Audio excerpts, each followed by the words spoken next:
Our guest today has been in the news recently. He published a piece in Time and now has a book out. It's called Zucked, Waking Up to the Facebook Catastrophe.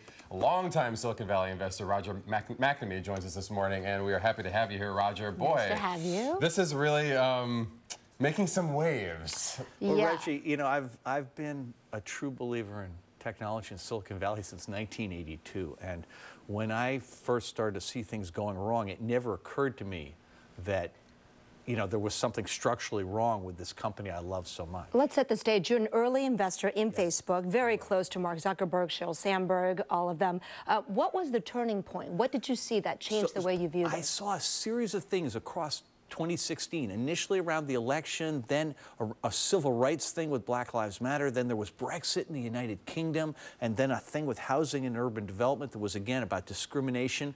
And all of them suggested that there was something wrong with the algorithms and business model of Facebook that let bad guys hurt innocent people using Facebook. And I went to Mark and Sheryl in October of 2016 and go, guys, there is something really wrong here. And I'm thinking they're the victim, right?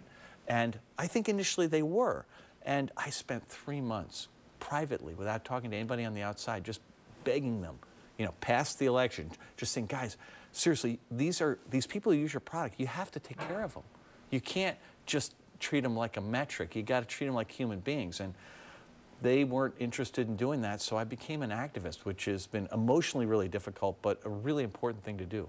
I'm curious, you talk in the book about how the company has a central model, and that is for Mark Zuckerberg to basically be in charge. Yeah. And then there's everyone else. It's Mark Zuckerberg and Sheryl Sandberg and then everybody else. And you say that that structure is part of the reason why they've had trouble recognizing that they are more responsible for the problems they have than they are willing to admit. Mark and Sheryl are such smart people, and when I knew them well, when I was actively involved in the company, I just thought the world of them, and I still think they're amazing.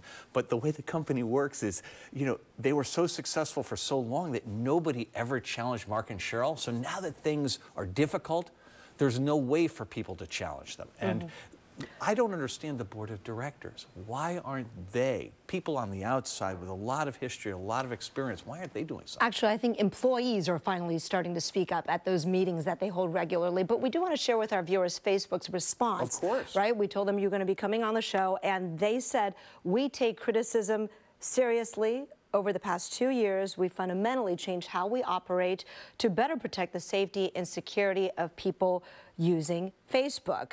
The reality is Roger McNamee hasn't been involved with Facebook for a decade. That part is true. Demonstrably. But what do you think about them saying we fundamentally changed how we operate? Because after Cambridge Analytica, what did they do? And just recently, they paid teens $20 a month for, installing VPNs that spied on them. That's the problem, is I wish they had listened better to critics. I wish they would listen better, and I wish they really would go after the core issue. The issue's in the business model. It's fundamental. You will know immediately when they make changes. And as you say, Apple had to throw them out of the App Store for spying on people who used a certain product.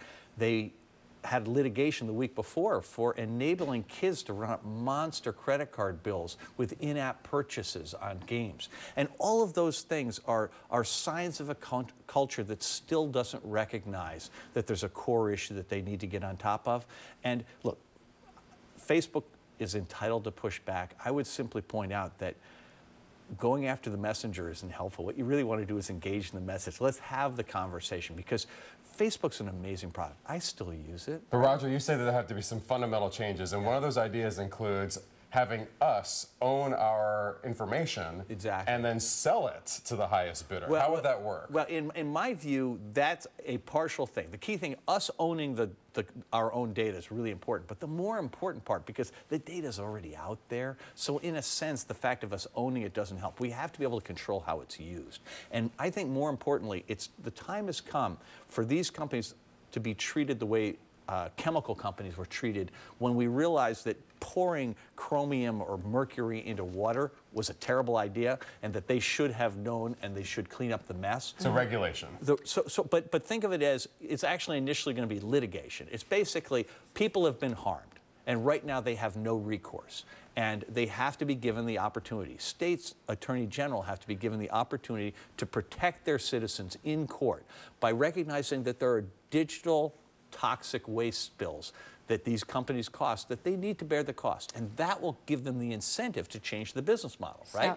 That's the thing. You got to change the incentives. Sounds like you're saying we do need to change the paradigm. As my daughter said to me this morning, she's a teenager, she said, for Facebook right now, you're either the customer or the product. And right now, we are the product. It's worse than that, because I would say for Facebook and Google, we're actually the fuel, because when you're the product, they're using all that data to improve what they do for you.